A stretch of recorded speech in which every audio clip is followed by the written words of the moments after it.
Kamu akan saya bawa ke sebuah tempat, akan saya nikahkan dengan siluman kera. Dan Nok melihat sosok pengantinnya dia tuh seorang pangeran yang tampan. Kamu, Nok, saya nikahkan ya dengan pangeran siluman kera. Dan akan menambah harta kamu kalau kamu melayani dengan baik. Dan si Nok tuh membuka lemari besar, lemari jati. Setelah dibuka lemari itu, Mang, isinya tuh uang, seratusan ribu semua, uangnya tuh gepokan. Tiba-tiba tuh, Mang, dia tuh sudah mempunyai optik. Kenapa Nok selalu bisnis optik? Karena ambisinya tuh balas dendam sama bos, seperti itu. Perasaan ibu gimana, Bu? Sedih atau merasa berdosa begitu, Bu? Perasaan saya ada sedihnya saya. Seorang sales optik berjalan dengan langkah letih, mencari para pelanggan dengan langkah tertatih. Ekonomi yang mulai runtuh, membuat nalarnya luluh, hingga perjanjian dengan goib jadi jalan yang ditempuh. Di malam sunyi siluman kera dipanggil tanpa suara. Janji nikah goib diikat dalam sumpah pemberi harta. Namun, harta goib tidak datang secara percuma, karena akhirnya meminta tumbal pada kerabat Ibu Rohana.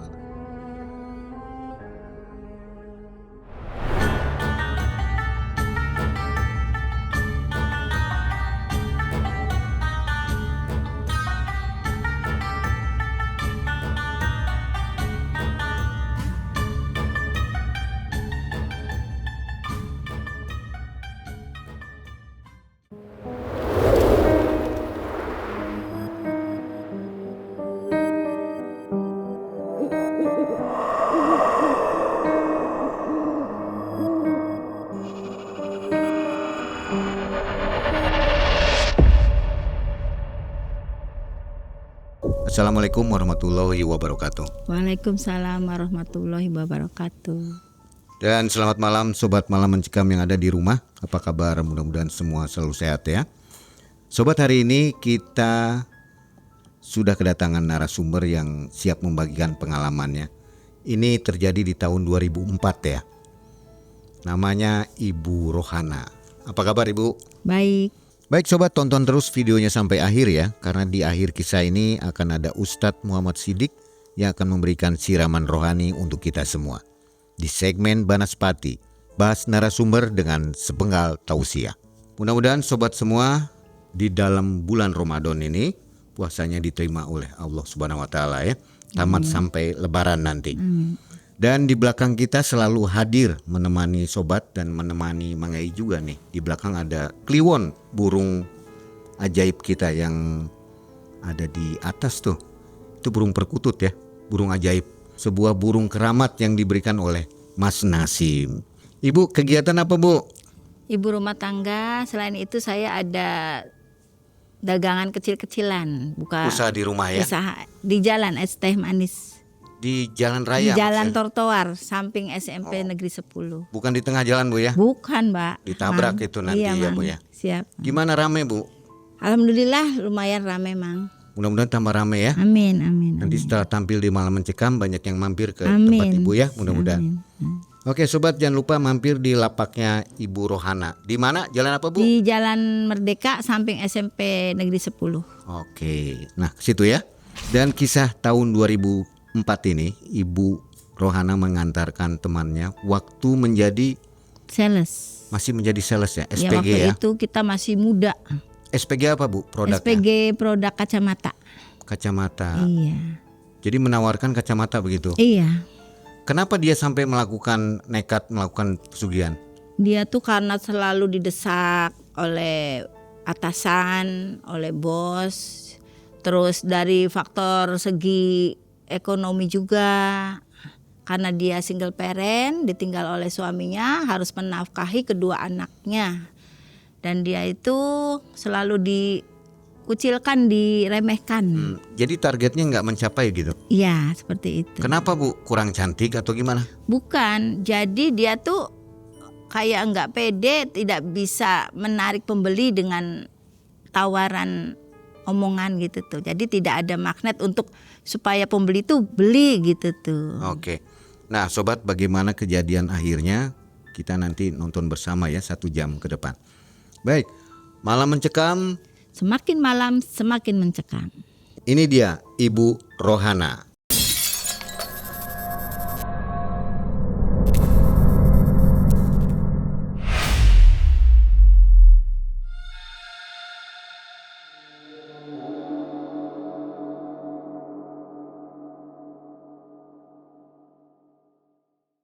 Begini Mang Ai, pada tahun 2004 waktu itu saya posisinya masih jadi sales dalam produk kacamata.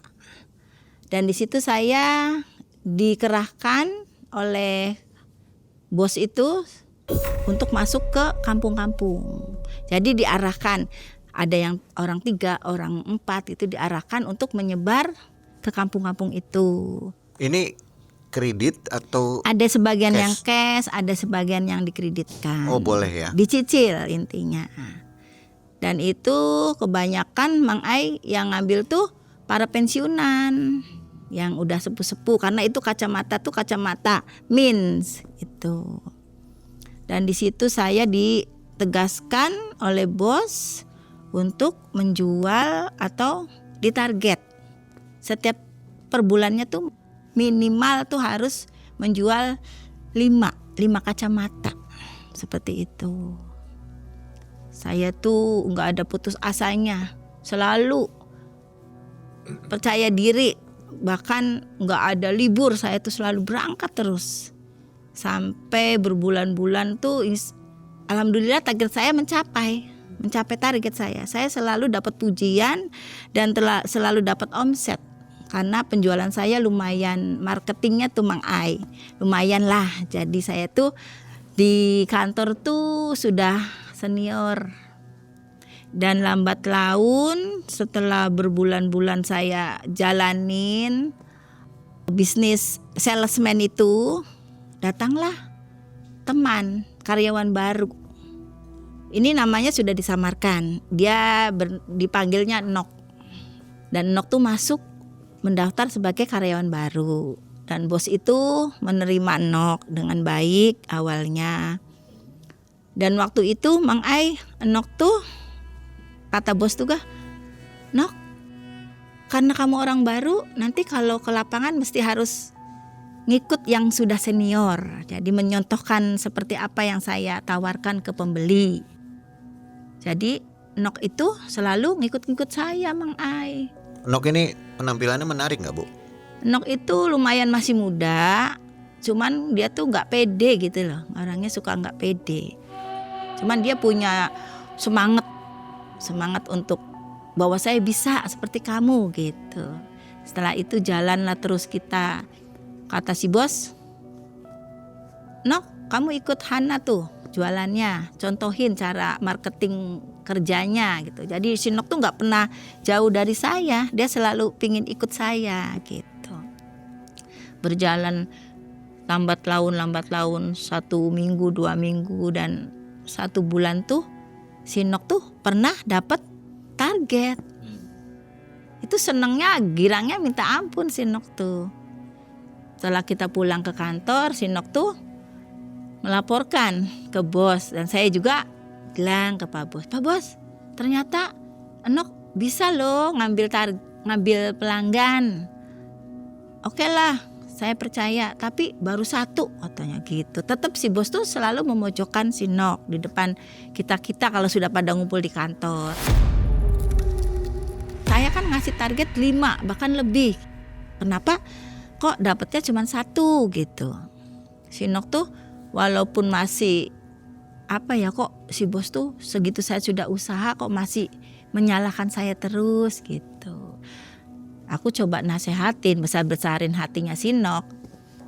Iyalah Nok, aku aja 5 masih kurang, apalagi kamu baru 1. Ayo semangat Nok, aku kasih semangat dia.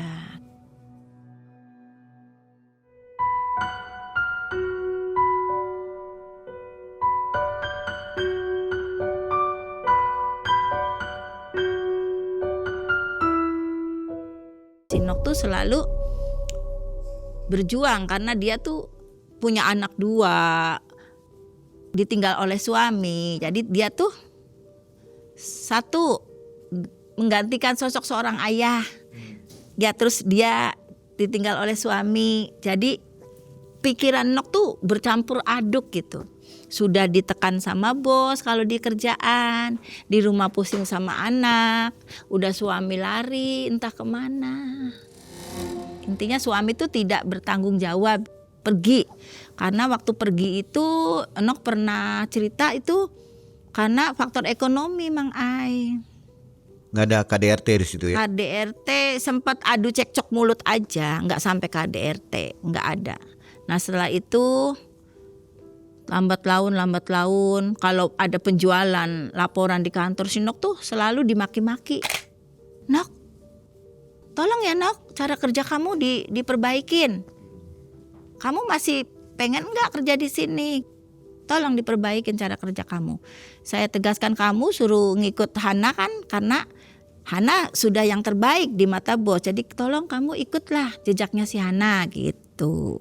Si Nok tuh selalu down gitu, malu karena di depan teman-teman, di depan bos tuh selalu dimarah-marahin gitu. Jadi tapi Nok tidak ada untuk kayak Han, aku udahan aja lah, aku keluar aja, enggak ada pernah kata untuk keluar. Bahkan si Nok tuh selalu ingin, saya pengen buktikan bahwa saya bisa, saya mampu, saya masih butuh kerjaan ini. Dan saya pun selalu ngasih nasihat atau semangat gitu Mang Ai. Lambat laun si Nok tuh selalu didesak oleh faktor ekonomi. Kebutuhan anaknya sekolah, untuk makan sehari-hari. Bahkan dia tuh gak pernah dapat gaji. Dalam arti kata tuh Mang Ai kita harus omset gitu, omset. Kalau gak mencapai omset kita gak ada dapat gaji gitu. Boro-boro bonus gaji aja Nok kadang selalu gak dapat karena perjanjian sih minimal 1 bulan harus mencapai target 5 kacamata seperti itu.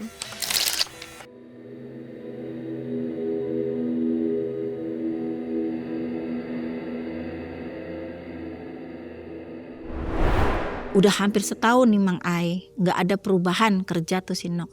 Ya begitu-begitu aja, tapi si bos tetap mempertahankan si Nok gitu. Karena si Nok juga punya ambisi yang, jadi dia seorang karyawan yang tepat waktu, gak pernah bolos, semangat gitu.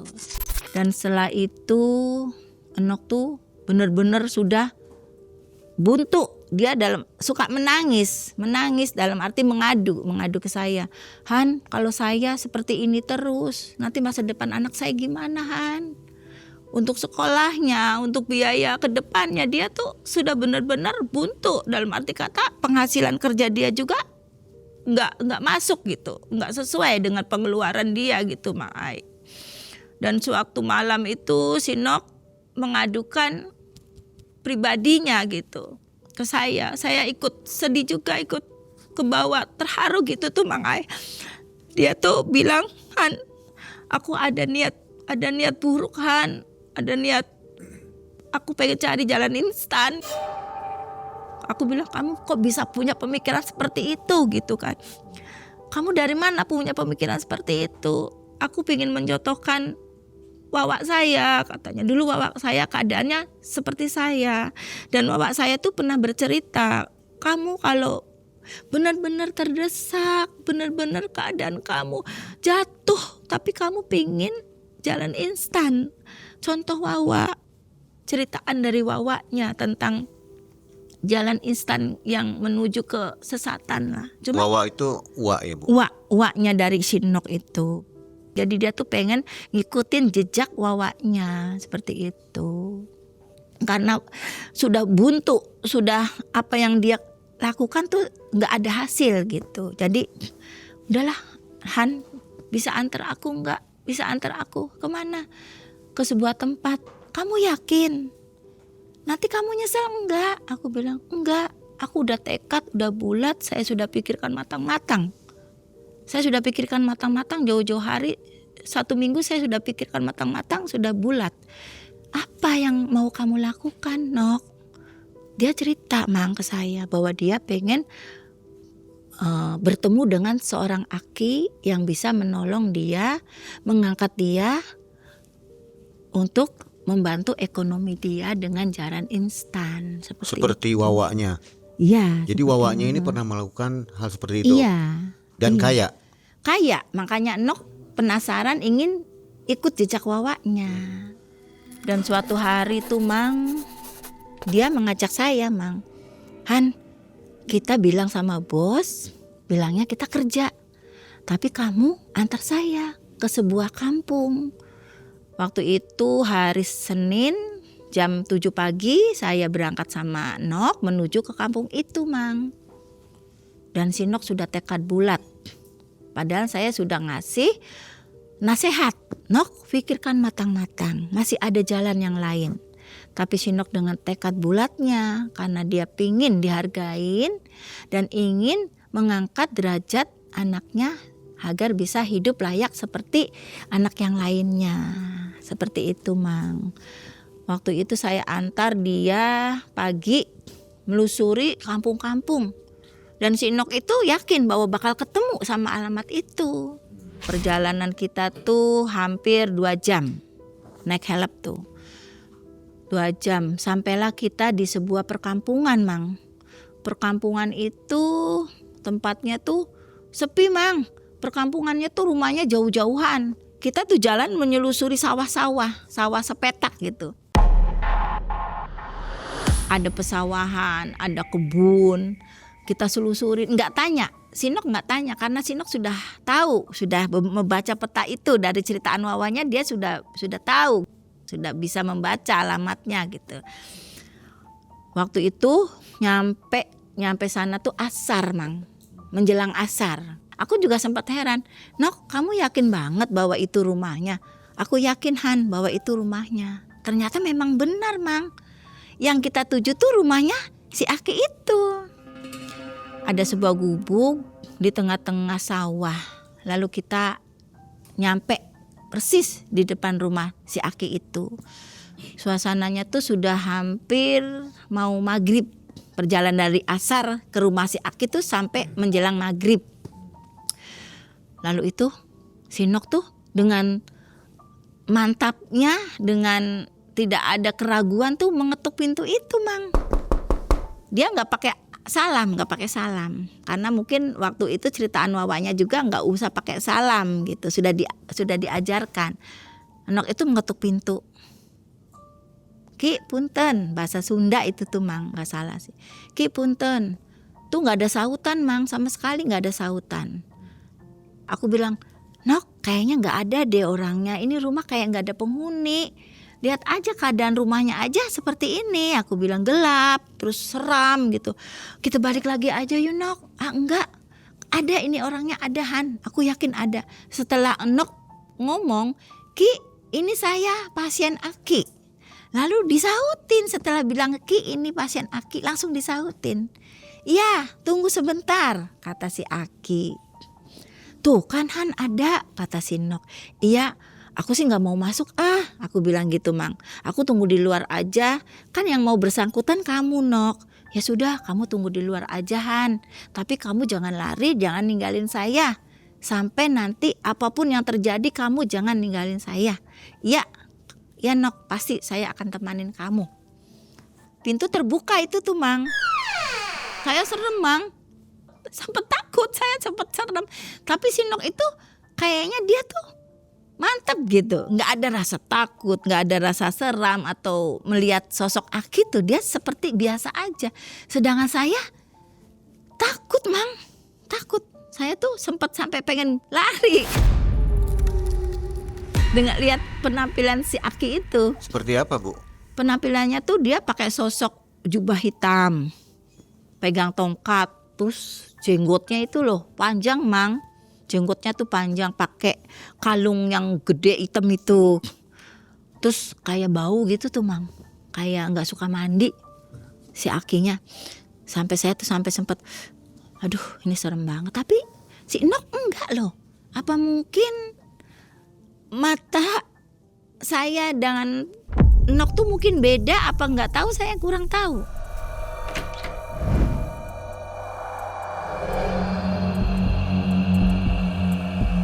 Nok salim sama Aki tuh, memperkenalkan diri. Ki, saya Nok, tujuan saya ke sini ingin menjadi pasien Aki. Aki sudah membaca itu, Mang. Saya tahu. Kamu leluhur dari keturunan pasien saya. Aki tuh sudah membaca, Mang. Bahkan saya kaget, kok Aki tahu gitu. Sampai segitunya gitu. Kamu yakin sudah mantap datang ke sini? Yakin. Kamu sudah bulat? Karena kalau sudah masuk ke rumah Aki, tidak ada kata untuk gagal atau nggak jadi gitu. Nggak bisa mundur lagi gitu. Tidak bisa mundur. Itu siapa? Kamu bawa orang siapa? Itu teman saya, Ki. Nok ngomong, bisa dipercaya, Ki. Tapi dia jangan sampai ikut masuk, karena nanti kamu akan ritual, akan pembicaraan perjanjian gitu. Dan itu si Nok itu obrolan perjanjian sama si Aki. Kamu sanggup? Sanggup. Kamu akan menerima semua sebab akibatnya bakal ada yang akan dikorbankan. Tidak boleh mundur. Dalam arti kata kamu sudah menyanggupi semua perjanjiannya. Siap, Ki. Obrolan itu tuh. Ya sudah, kalau begitu masuklah kamu ke kamar. Di kamar sudah disediakan kain. Kamu harus pakai pinjung, kata Aki. Masuklah si Nok tuh ke kamar. Saya sempat ngintip-ngintip gitu, Mang. Itu si Nok masuk kamar mau ngapain gitu kan. Setelah si Nok keluar tuh dia pakai cuman pinjung aja. Kain selai tinjungan kayak samping gitu tuh. Nok tuh masuk ke ember yang sudah disediakan. Dan saya lihat tuh ember tuh air keruh yang kotor banget itu tuh, Mang, airnya. Bahkan berbau, airnya tuh kotor. Di situ si Aki menaburkan bunga di balongan itu tuh, di ember itu, menaburkan bunga. Nok tuh dibersihkan, seluruh tubuhnya tuh dibersihkan dari ujung kuku, dari rambut, dari ujung tubuhnya tuh dibersihkan oleh si Aki itu. Setelah selesai disucikan, si Aki tuh berbicara, Nok, nanti setelah kamu disucikan, kamu akan saya kawinkan dengan seorang siluman kera. Sanggup? Kamu mau dikawinkan dengan siluman kera? Iya, saya mau. Nanti pada Jumat Kliwon setiap per bulan itu kan ada Jumat Kliwonnya. Nah itu nanti si Nok itu perjanjian untuk melayani. Melayani dalam arti kata tuh dia melayani, melayani seperti suami istri. Kamu siapkan kamar kosong di rumah setiap per malam Jumat Kliwon. Nanti siluman itu akan datang untuk menagih perjanjian malam pengantin baru. Seperti itu. Lalu si Nok menyanggupin, ya Ki, saya sanggup apapun itu yang Aki perintahkan, saya pasti akan sanggup. Setelah itu si Nok tuh suruh masuk lagi ke kamar. Setelah perjanjian nanti akan bakal dikawinkan oleh siluman kera itu, masuklah Nok ke dalam kamar. Selang beberapa menit si Nok keluar dari kamar itu dengan keadaan yang beda. Si Nok itu keluar sudah memakai gaun pengantin, Mang. Gaun pengantin, karena tadi disebut oleh si Aki tuh mau dinikahkan. Kok gaunnya beda? Itu sudah cantik. Siapa yang dandanin? Saya juga nggak tahu, makanya saya terkejut. Kok bisa cantik segitu? Siapa yang dandanin gitu kan? Apa ada orang lagi di dalam gitu kan? Sedangkan itu di dalam rumah itu saya cuma tahu ada Aki aja satu. Han, aku mau dinikahkan. Aku sudah cantik. Nok, kapan kamu dandannya? Dan dia nggak menjawab. Kok kamu tahu-tahu sudah cantik begitu? Dan dia nggak jawab. Dia hanya tersenyum. Udah, kamu jangan ikut campur. Intinya kamu cuma mengantar. Ya oke lah, aku bilang gitu. Setelah itu Aki nyamper si Nok itu. Sudah siap? Kamu akan saya bawa ke sebuah tempat akan saya nikahkan dengan siluman kera. Raja siluman kera. Kamu sanggup? Sanggup, Ki. Ayo, Ki, berangkat. Dengan tidak sabarnya Nok, dia minta cepat berangkat.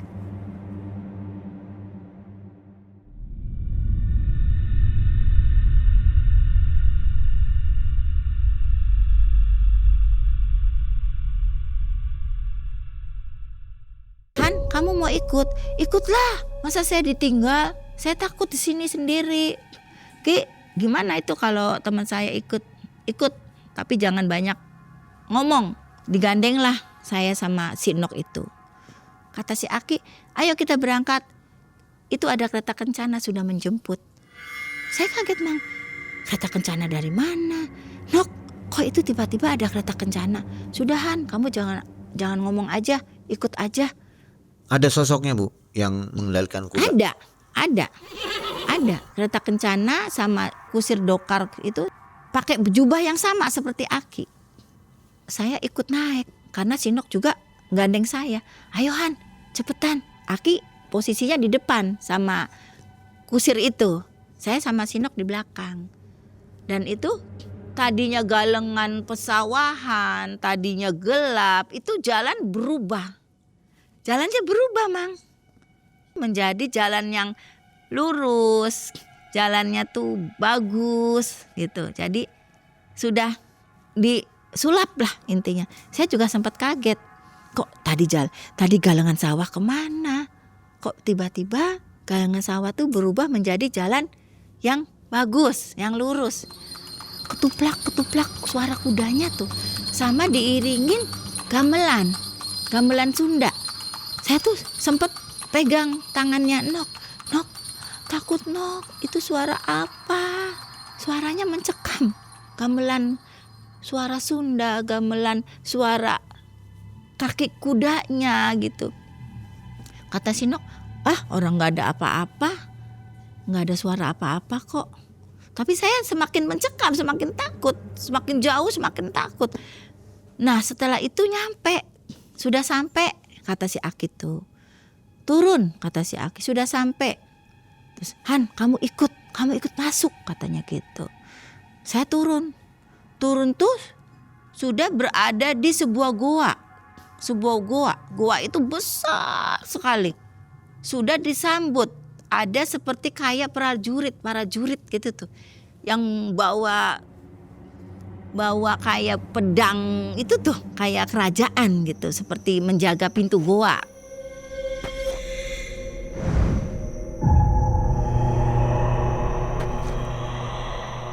Goa itu terbuka pintunya. Han, ayolah ikut masuk. Kamu jangan sendirian. Jadi saya ikut masuk, Mang, karena saya tidak mau sendiri di luar. Jadi saya masuk tapi saya tidak gabung dengan ritualnya Nok. Saya hanya nyumput selenderan di pojok pintu goa. Jadi saya menyaksikan, mendengar semua percakapan dan ritual itu. Cuma saya tidak gabung, saya ngintip, dalam arti kata saya memisahkan diri gitu. Dan di situ tuh sudah ada seperti sosok pengantin laki-laki. Saya tariklah, Nok, itu siluman loh. Jadi mata saya sama mata Nok tuh beda. Dan Nok melihat sosok pengantinnya dia tuh seorang pangeran yang tampan, yang gagah. Sedangkan saya melihatnya tuh seorang makhluk yang sangat menyeramkan gitu. Itu pangeran loh Han, dia ganteng, tampan, gagah. Saya mau.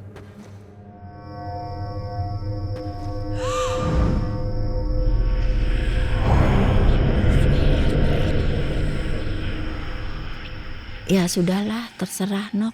Saya sih sudah menyarankan. Jadi saya intinya sudah tidak ikut campur lah, dalam arti saya cuma mengantar. Dan si Nok tuh dipanggil oleh si Aki. Di situ ada bunga, di situ ada kemenyan, ada saksi-saksi kayak tamu gitu. Di situ udah penuh. Di situ tuh ada kayak kejadian tuh, saya sampai sempat merinding gitu. ada kunti, ada siluman kayak pocong, ada kayak tuyul-tuyul, kayak orang yang gede-gede itu tuh kayak kayak yang ada taring-taring itu loh. Tapi si Nok nggak ada rasa takut. Mungkin si Nok, pandangan si Nok sama pandangan saya mungkin beda, lain gitu. Nah di situ ada hidangan itu tuh Mang. Di meja tuh ada hidangan, banyak hidangan di situ tuh. Setiap malam Jumat Kliwon, kamu sediakan kamar nanti. Setelah malam Jumat Kliwon, suami kamu akan datang untuk meminta jatah berbulan madu gitu. Dan akan menambah harta kamu kalau kamu melayani dengan baik. Lalu ritual itu sudah selesai. Sosok kera itu ada.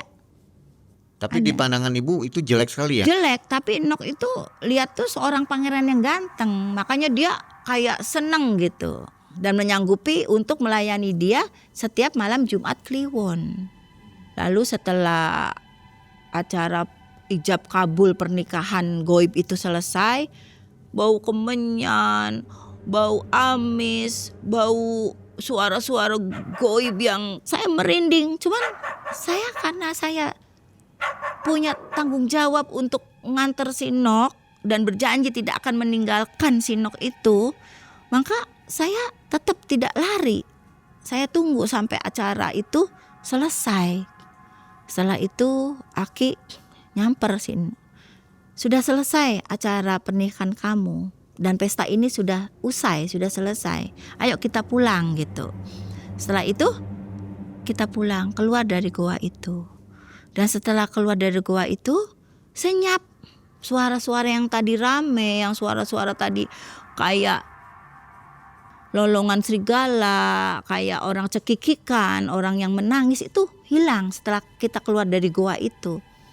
Kereta kencana yang itu masih ada. Hah, kereta kencananya masih ada. Terus Aki menyarankan, ayo kita naik kereta yang tadi. Padahal tadi saya masuk ke gua kereta itu menghilang. Tapi kereta itu datang lagi ada gitu. Perjalanan itu masih dalam perjalanan yang rata. Dalam arti kata belum berubah jalan yang tadi tuh. Masih bagus gitu. Saya sambil pegang tangan si Nok, tapi si Nok tuh nggak ada rasa takut.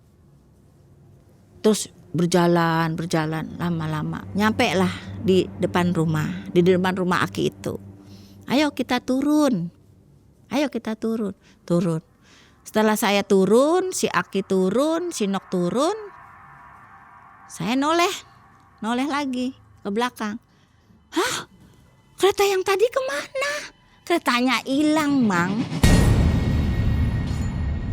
Dan si Aki, sudah, kamu jangan banyak omong.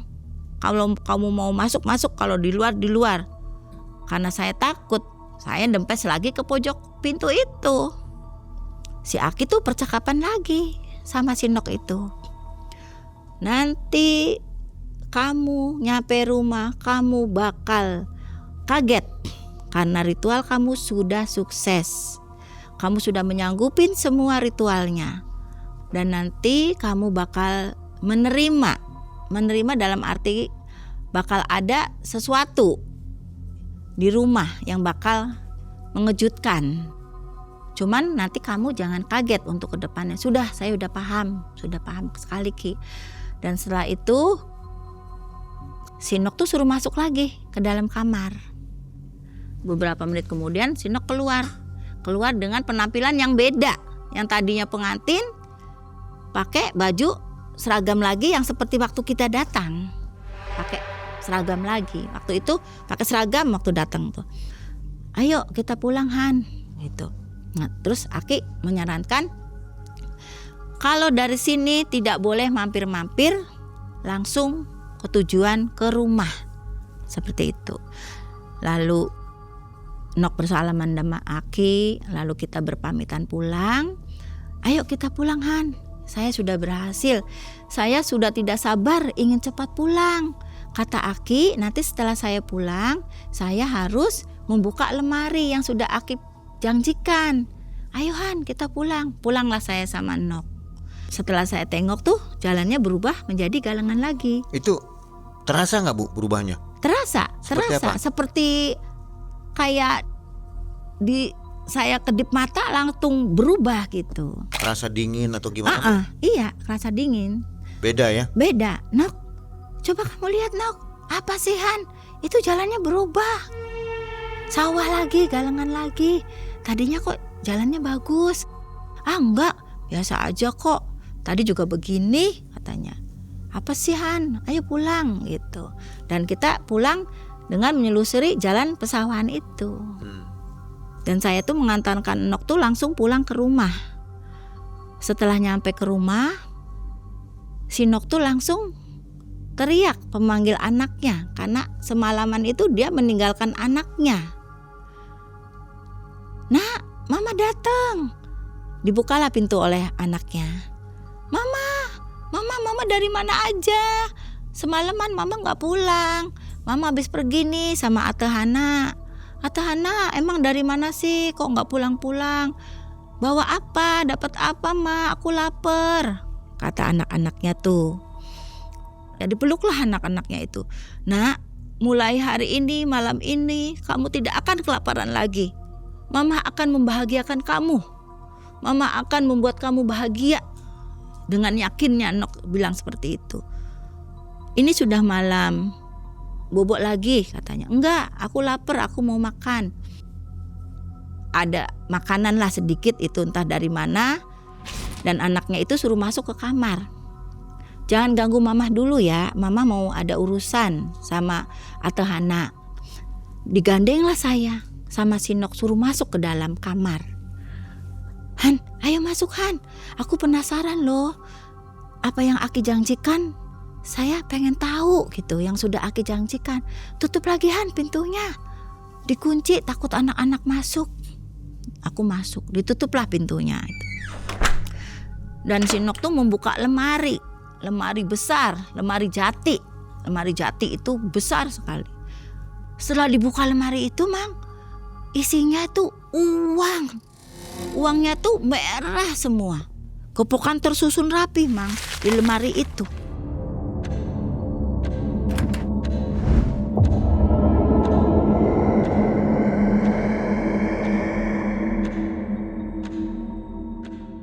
Masukin tas kamu Han, lumayan Han untuk modal kamu.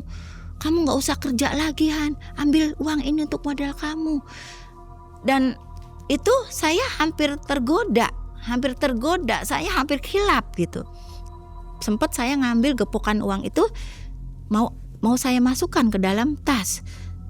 Tapi tiba-tiba saya tuh sadar gitu. Nggak jadi. Kenapa? Nggak apa-apa. Sudah ini semua buat kamu aja Nok, buat bahagiain anak kamu, buat kamu. Sudahlah, saya pulang aja. Setelah itu saya pamit pulang. Keesokan harinya saya masuk kerja lagi. Dan si bos tuh menanyakan, menegur saya, Han, kemarin kamu kok nggak setor, nggak ada rekapan dan nggak datang ke kantor.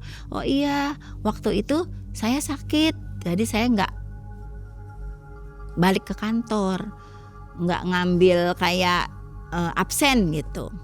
Terus lambat laun, besoknya lagi sampai beberapa minggu saya kehilangan Nok nggak ada datangnya ke kantor. Dan bos tuh menanyakan, Han, kalau si Nok kemana? Kok nggak ada datangnya? Setelah kemarin pergi sama kamu, sampai sekarang kok nggak ada kabar beritanya. Dengan penasaran saya, pengen tahu keadaannya si Nok, datanglah saya ke rumah si Nok.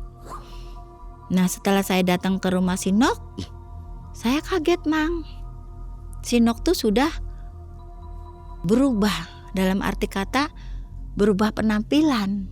Dia penampilannya bagus, bajunya pakai perhiasan, dan di situ dia ada anak buah, bahkan memanggil dia tuh bos. Saya sampai kaget. Dan Nok tuh, Han, kamu kemana aja? Kok baru datang? Lah saya mau tanya kamu kemana aja? Ini optik kamu. Tiba-tiba tuh Mang, dia tuh sudah mempunyai optik. optik kacamata yang persis banget seperti kepunyaan bos. Itu seling beberapa bulan. Setelah saya nggak ketemu si Nok, ujuk-ujuk si Nok sudah punya optik. Saya tanya, Nok, uang yang kemarin kamu bikin modal untuk optik? Iyalah, kenapa enggak bisnis yang lain sih Nok? Kenapa kamu niru-niru bisnisnya bos? Karena saya ingin saingin bos, karena saya sakit hati sama bos. Makanya saya buka optik yang sama seperti bos. Biar bos tahu saya bisa seperti dia. Oh, jadi kamu balas dendam sama bos? Iyalah, saya malu je. Saya selalu di pojokan dimarah-marahin sama si bos. Oh, ya sudah terserah kamu Nok. Yang penting kamu seneng, puas. Seling beberapa bulan kemudian saya berkunjung lagi, makin sukses Mang. Dia tuh ada cabang baru lagi Mang. Hampir 3 optik dia. Kenapa Nok selalu bisnis optik? Karena ambisinya tuh balas dendam sama bos seperti itu. Dan bahkan dia menawarin gaji yang 2 kali lipat lebih besar. Sama teman-teman kita menawarkan, kamu pengen kerja nggak sama saya? Saya gaji loh 22 kali lipat dari bos kamu yang kamu kasih. Nah, itu teman-teman saya tuh ada di antara orang 5 atau orang 7 direkrutlah sama si Nok kerja di optiknya dia. Bahkan bos sempat marah dalam arti kata tahu kalau itu yang rekrut Nok. Wah, Nok jahat. Berarti selama ini Nok ada balas dendam sama saya.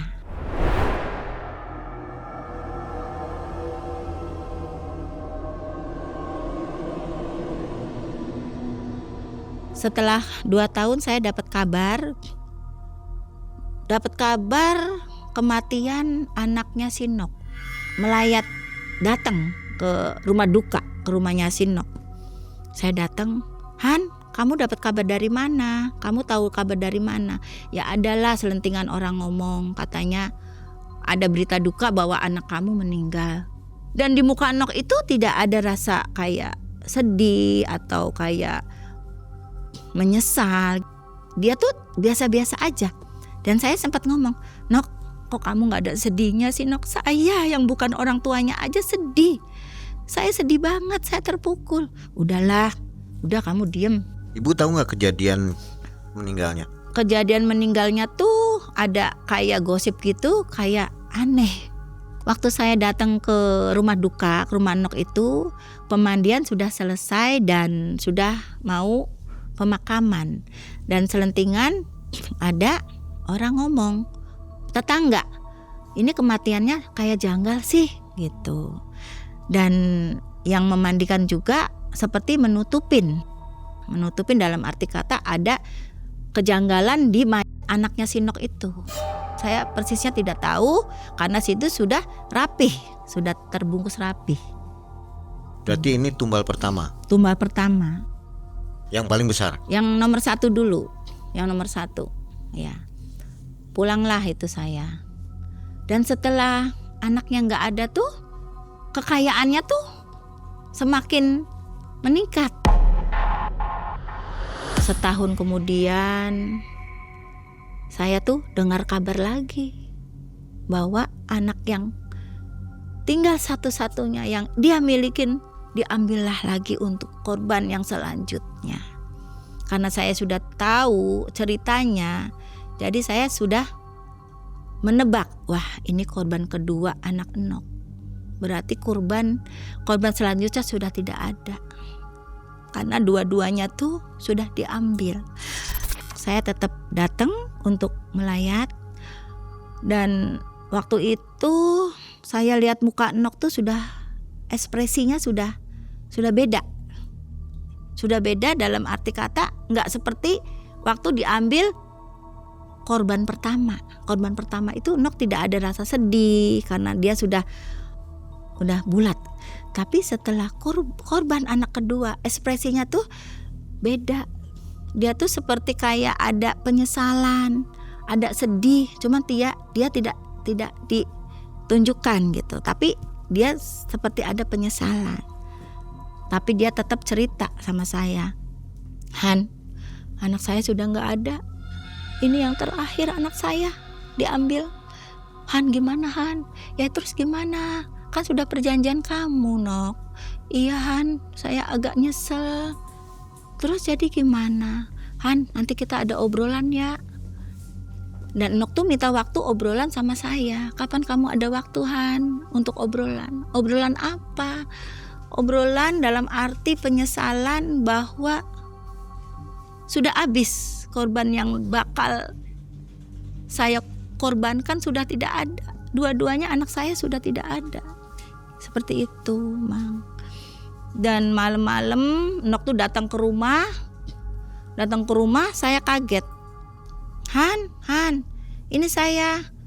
Saya bukalah pintu. Ada apa, Nok? Dia tuh memeluk saya dalam arti kata, tolong saya lagi Han, tolong saya lagi. Apa lagi, Nok? Apa yang bisa saya bantu? Dia tuh memohon, minta tolong saya untuk kembali ke tempat Aki yang dulu pernah saya antar.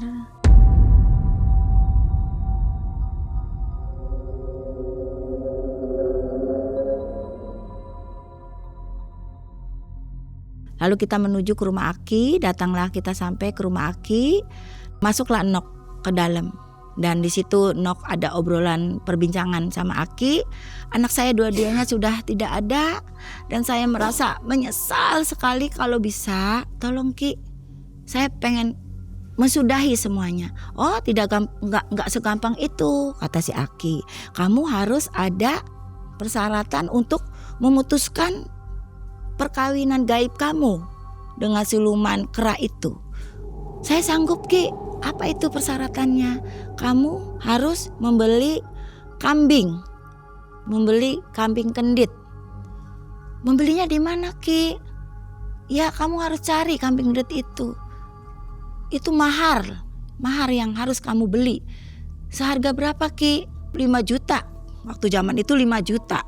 Nok tuh sudah membawa uang persiapan di mana nanti kalau ada kayak persyaratan Aki sih dia sudah mempersiapkan. Bayarlah Nok sama Aki seharga uang 5 juta dan ujuk-ujuk kambing kendit itu sudah ada. Lalu Aki menyiapkan kayak keris, bunga, sama air baskom itu, sama tempat kayak baskom, dan di situ kambing itu disucikan. Setelah itu kambing itu ditidurkan dan si Aki itu bilang sama si Nok, Nok, kalau kamu ingin memutuskan pernikahan goib kamu dengan siluman kera ini, kamu harus menggigit kambing itu sampai mati. Sampai kambing itu benar-benar kehabisan darahnya sampai mati. Kamu sanggup?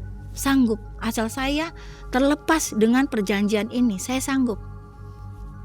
Kalau kamu sanggup, ayo kita mulai ritual ini. Saya intip, saya sambil lihat, apalagi ini yang mau dilakuin sama si Nok. Sudahlah, saya orang kasihan sama si Nok juga. Jadi saya tunggu ritual itu sampai selesai. Dan saya mengintip, si Nok itu sedang menggigit leher kambing itu. Sampai berdarah-darah, diisep.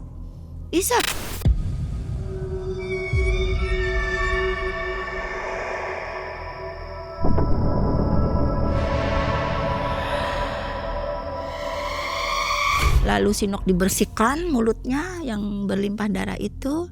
Dan Aki bilang, kamu sudah terlepas perjanjian pernikahan goib kamu.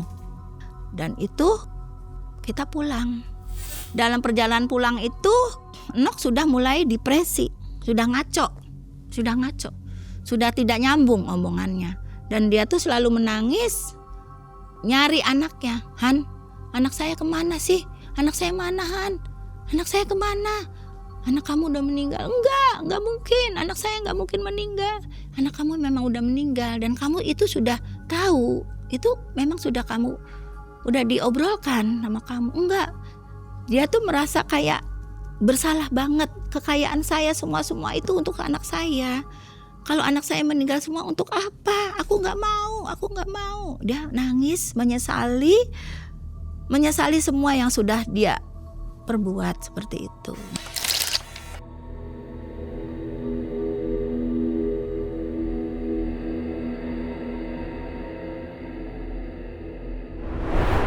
Beberapa bulan kemudian, Mang, saya tuh ketemu lagi dengan Enok.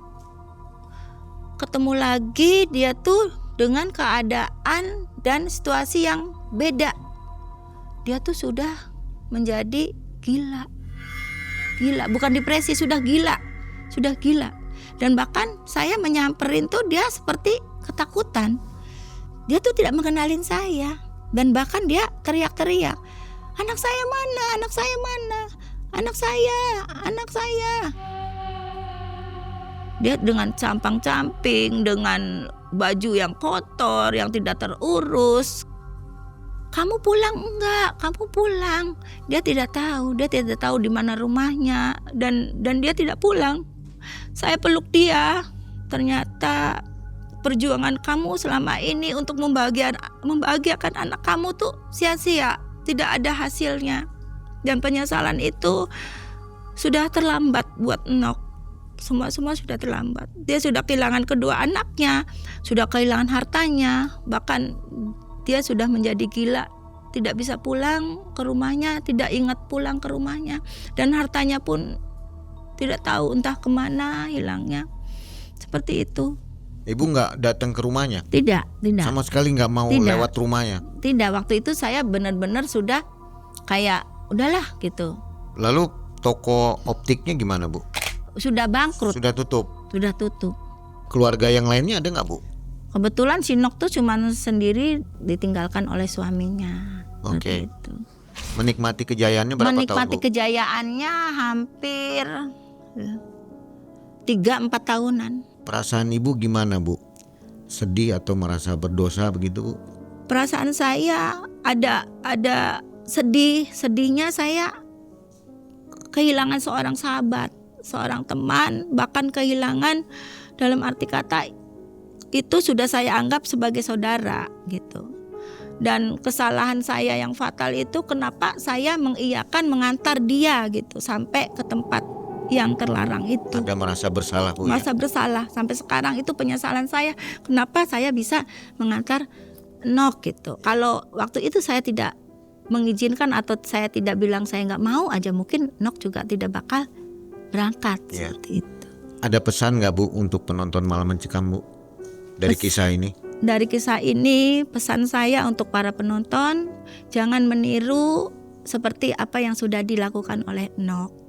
Jadi kita harus berjuang dengan diri kita sendiri, kemampuan kita sendiri, dengan jalan yang halal. Jangan coba-coba dengan cara cepat, Bu, ya? Bermain dengan yang goib gitu. Goib. Karena semua akan ada timbal baliknya. Akan ada efeknya yang akan dikorbankan seperti Enok.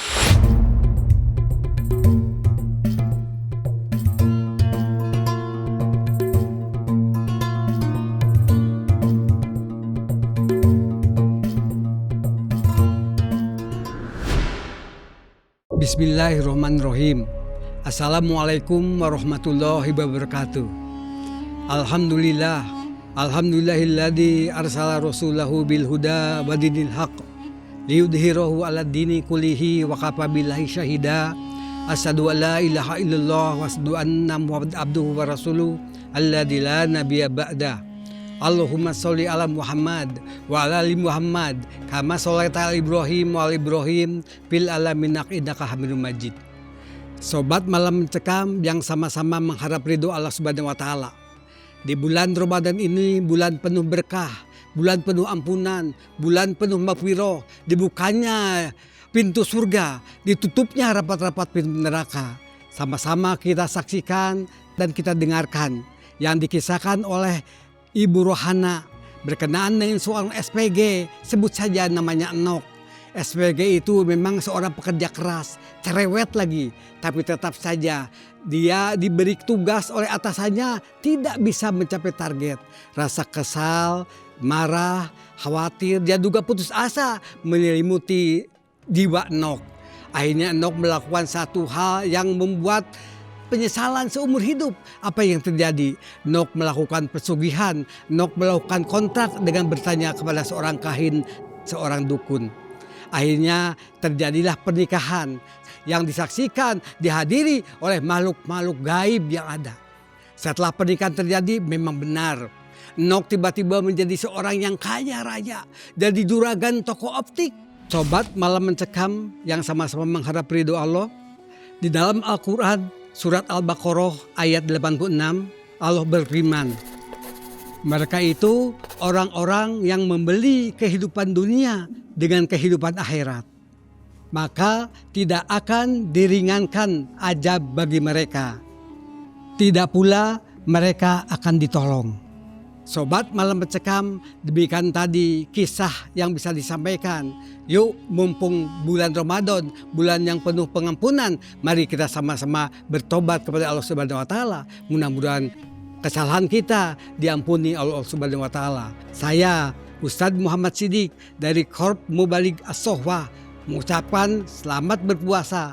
Wabillahi taufiq wal hidayah. Wassalamualaikum warahmatullahi wabarakatuh.